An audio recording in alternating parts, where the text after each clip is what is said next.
足並みを揃えてゆこうお互いを信じ合う5人の仲間ボルテス5に預けた命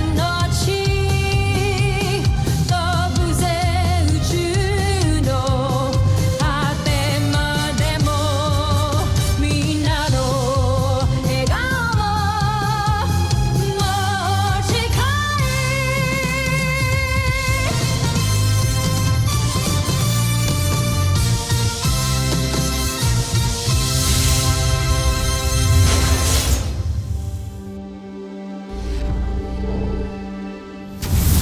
Ang nakaraan sa Voltes 5 Legacy. Ba't ganyan ka makatingin sa akin? May problema kasi kami sa camp. Posible daw na nandito na yung mga aliens. Sa tingin mo ba, isa ako sa kanila? Sorry, tamang hinala lang. Napakalaki yata ng kumpiyansa niyo sa kanya. Paano nalaman kung matuklasan nila na iba pala ang kilos niya kaysa sa kanila? Ipinasaliksik ko kay Draco ang kilos at galaw ng mga taga-Terra R2. Meron din ako nilagay sa loob ng katawan ng aking espiya na makakatulong sa atin para gayahin ang kilos at galaw ng mga taga-Terra R2.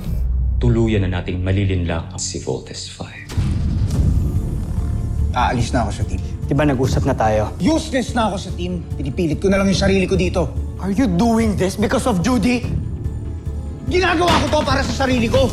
Nabalitaan ko po ang nangyari kay Big Bird. Well, Dr. Smith, if you need a new Voltes team member, please consider me. I will consider your interest. Alam mo, hindi mo na dapat ito ginawa eh. Kung alam mo lang, wala akong kwenta. Judy, ikaw ang pinaka-importanting tao sa buhay ko ngayon.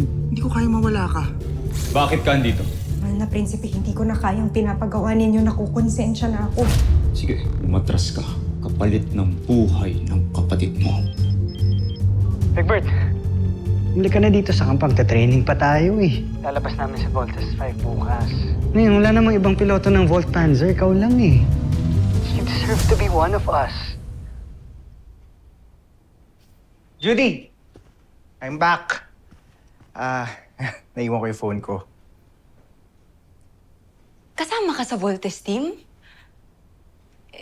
Isa ka sa mga piloto ng Voltes 5? Teka, paano? Sino nakausap mo? Yung kapatid mo, tumawag kasi akala niya ata ikaw ako. Kinukumbinsi ka niyang magbalik dun sa camp. So, totoo nga.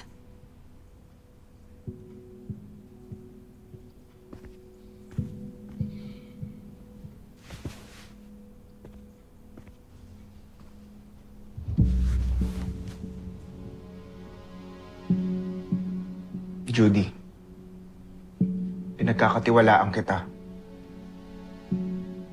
Yes. I'm part of the Voltes team. At yung kapatid mo, isa rin siya, right? Judy, huwag ka na magtanong kasi sobrang confidential yun eh.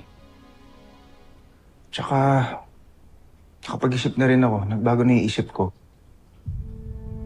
Namimiss ko sila kuya, pati yung mga ibang kasama namin. Tsaka parang napakatanga ko naman kung tatalikuran ko lang ng ganun-ganun lang yung mission ko. Isunumpaan ko yun. Sumama lang yung loob ko. Kasi gaya mo, hindi ko rin sila matiis.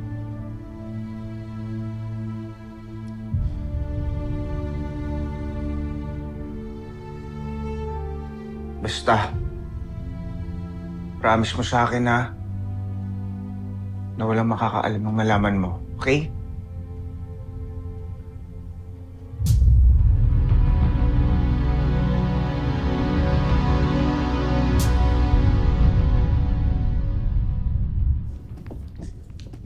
Konting panahon na lang at malalaman na ni Judala kung sino-sino ang mga piloto ng Voltes 5. Magawa naman kayo ng espiya ninyo ang misyon na yun. Naniniwala ako na hindi ako bibiguin ni Judala. Dahil nakasalalay dito ang buhay ng kanyang kapatid. At kapag malaman natin ang mga impormasyon tungkol kay Voltes 5, madali na nating mapaplano kung paano sila tatalunin.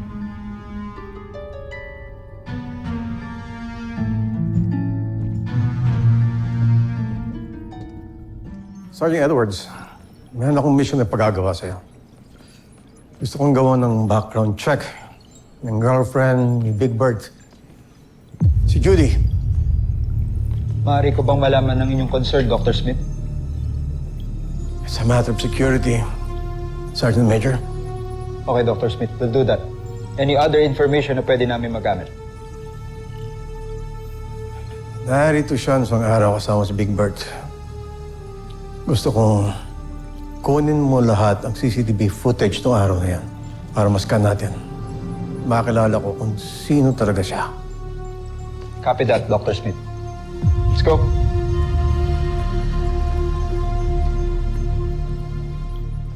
Bakit mo ako dinala sa Portales, Jomfre? May nais akong ipakilala sa'yo.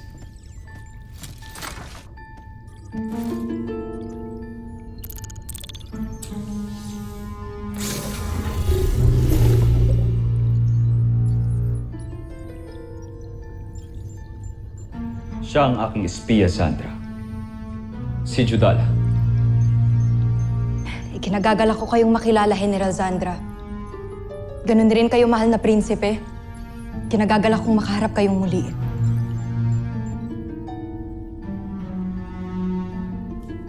Ikaw pala ang espiya ng prinsipe. Siya ang nagbibigay sa atin ng impormasyon tungkol sa kampo ng Voltes 5. At ngayon, tiyak akong may maganda kang balita. Kaya ka andito. Tama ba ako, Judala? Nakilala mo ang Voltes 5. Tama, kamahalan. Kilala ko na kung sinong mga piloto ng Voltes 5.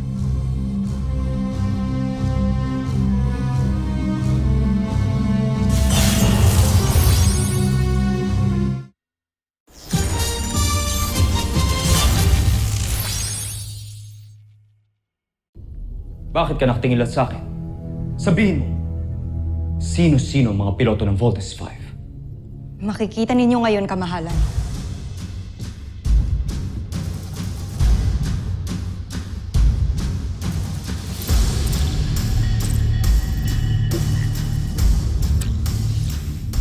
Sina Jordan Hughes galing Europe, Andrew Chambers mula sa Amerika, Hiro Nagasaki mula sa Japan, at mula sa Pilipinas, sina Ezekiel Somera at Cassidy Lapay. Ang mga pangalan ng mga kalarong membro ng International Drug Syndicate ay sina Jordan Hughes, galing sa Europe, Andrew Chambers mula sa Amerika, Hiro Nagasaki mula sa Japan.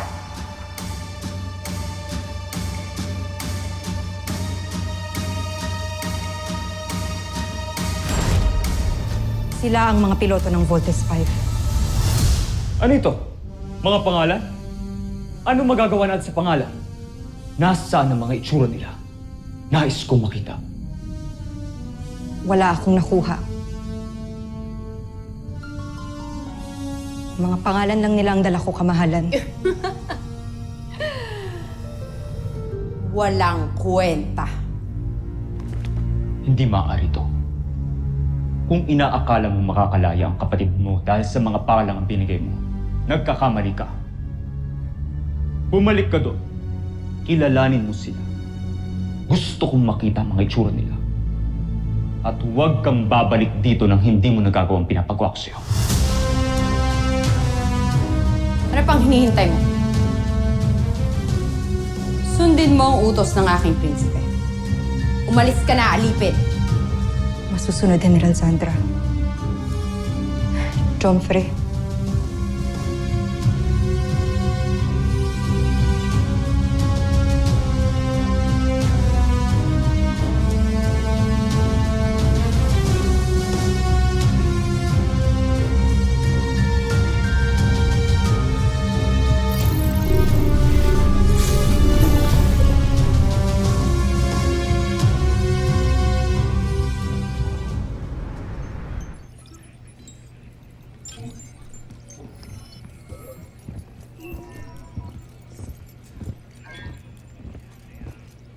Dr. Smith?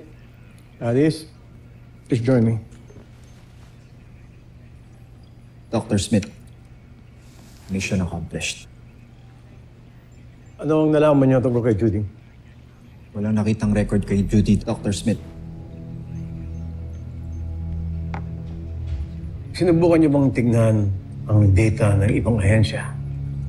Lahat ng pwedeng kunang info, binalik-balikan na namin, Dr. Smith. Pero wala talaga. Hindi siya nag-exist. Pero hindi enough evidence yan. Dahil siguro bata siya, kaya wala kayong makitang data kung sa kanya. Pero Dr. Smith, hindi niyo pa nakikita ang kabuuan ng report ko. Look, Doc.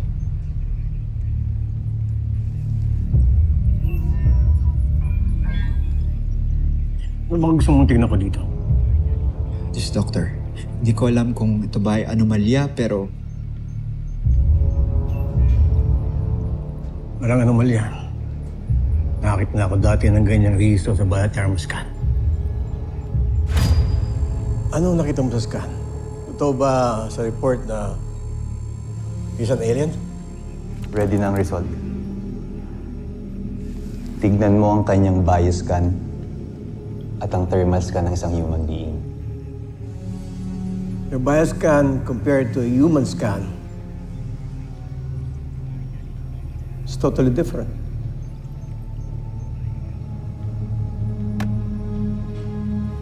You're not human. You're an alien. Affirmative, Doc. Hindi nga siya tao.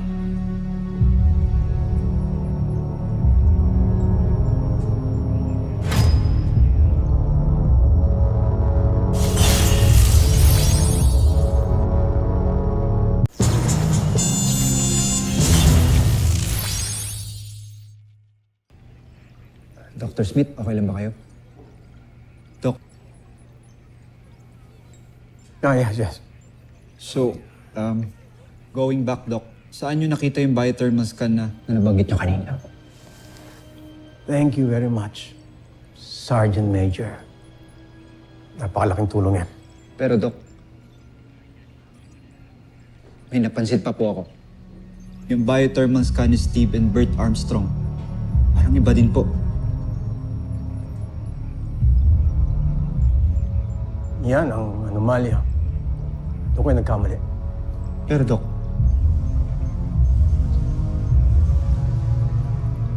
Kailangan ko bang sabihin sa'yo na kung ano man maging resulta ng report mo, ay mananatiling confidential.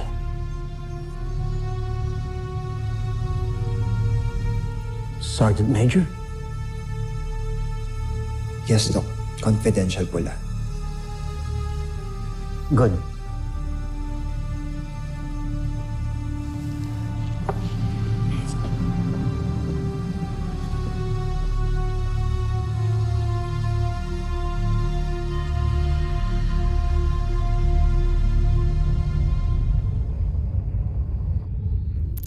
Mas lalo itong lalakas at mas magiging mapamuksa.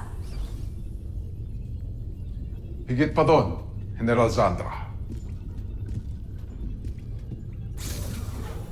Magugulat ang mga taga-Terra Air Force sa gagawin nating pagsalakay. Sigurado ako, matataranta silang lahat. Mukhang masaya kayong dalawa. Ano ba ang bago sa ating beast fighter? Walang bago, Zul. At kung meron man, hindi mo na ito kailangan malaman. Maaari bang iwan mo na kami? Nahahalata ko na pinagtataguan niyo ako. Magkakasama tayo sa misyon na to. Kung gayon, magpaalam ka muna sa ating prinsipe. Kapag pumayag ang mahal na prinsipe, sasabihin namin sa'yo ang lahat ng bagay na gusto mong malaman. Yan ay kung pahihintulutan ka niya. Ngayon, maaari bang iwan mo na kami?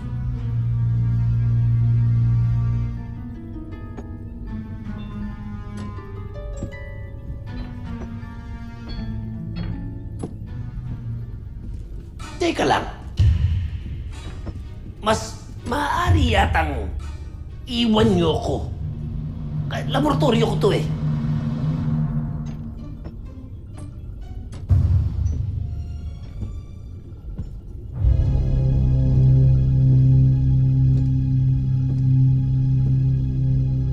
Nakasisiguro ka ba? Espiya siya. Oo. Kaya hindi tayo dapat magtiwala sa kanya. Pakilakas. Hindi ko marinig. Halika na, General Draco. Iwan na natin mag-isa si Zu. Balitaan mo na lang kami kapag pumayag na ang prinsipe. Apat kami dito!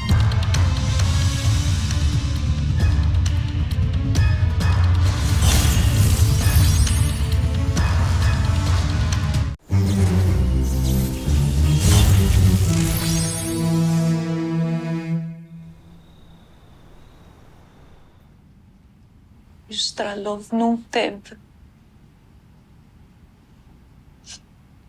Sana naririnig mo ko ngayon, Amira.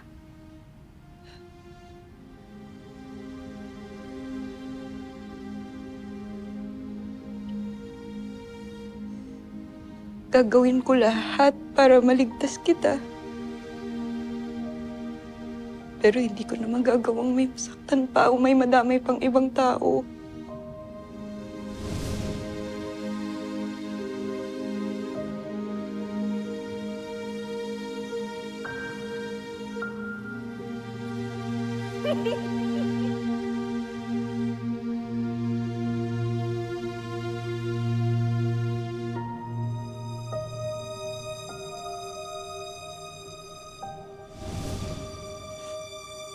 Lalo na si Bert. Hindi ko na kayang masaktan si Bert. Napakabuti niyang tao. Tsaka mahal ko na rin siya.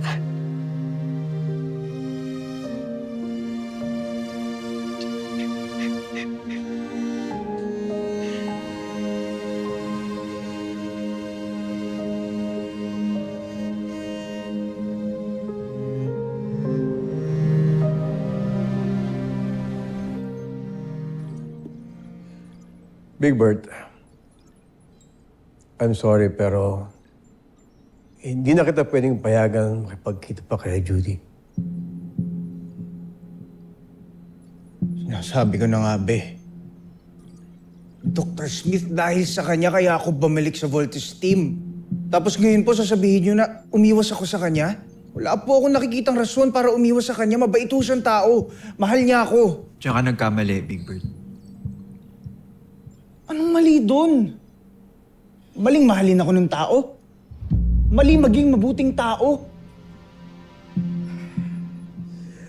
Big Bert, listen to me. Hindi tao si Judy. She is an alien. And maybe siya yung spy na pinaghihinalaan natin. What?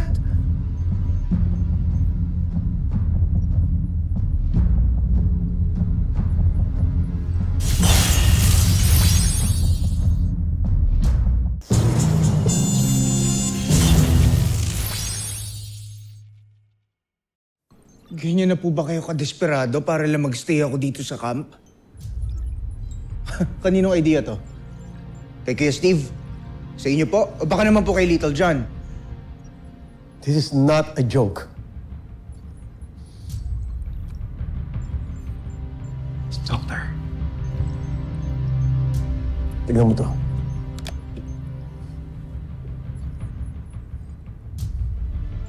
Ano po ito? Biothermal scan ng grupo nyo. I-check mo yung kay Judy. Siya lang ang naiiba.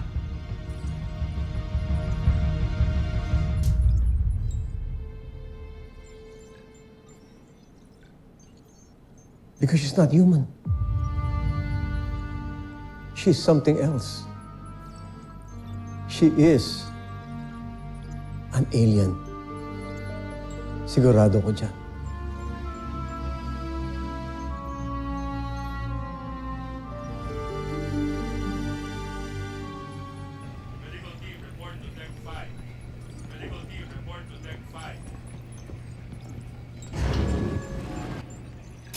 Deck 4. Gawin mo na yung pinapagawa ko sa'yo. Gusto ko nang mawala si Jamie dito. Paano? Eva, ang daming nakapaligid sa kanya. Paano?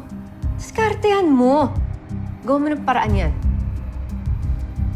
Akong gusto mo, pagkalat ko kung sino ka talaga.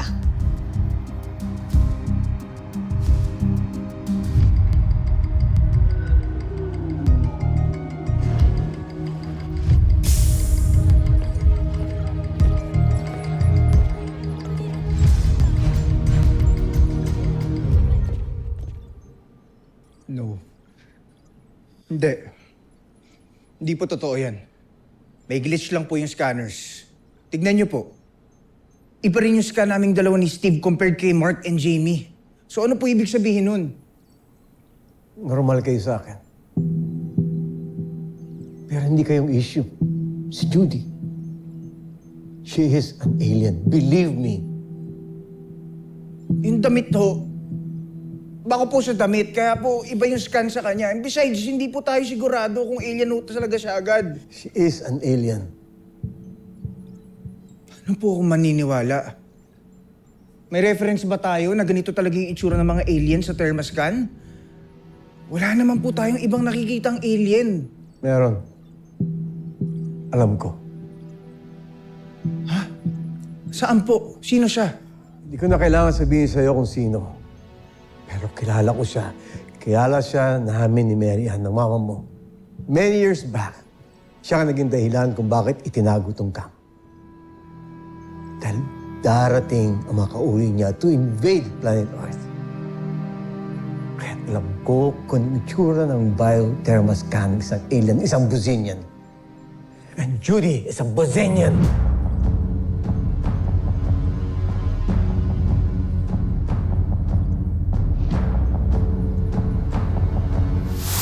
Susunod sa Voltas 5 Legacy. Big Bird, gising na. Kaya mo na muna si Big Bird. Mas problemahin mo si Little John. Gusto gawing service vehicle yung Volt Frigate. Little John. Matalino talaga si Sardos. Hindi siya madaling lamangan. Ano ba talaga gagawin ko? Huwag kang magpahalata sa kanila. Wala kang aaminin. This is an order. Pero pinagandaan kong kompetisyon na ito, kuya. Pwede ka namang umalis pero you cannot bring the Volt Frigate with you. Kaya kung gusto mo, ako pa mismo sasamahan. No, Jamie. Walang aalis dito. Hayaan niyo ba si Big Bird doon? Malungkot din natin sasamahan. Little John? Hindi kumpleto ang Voltes 5, kaya hindi sila mabubuo. Sabihin mo kay General Draco, masugurin ang ating beast fighter.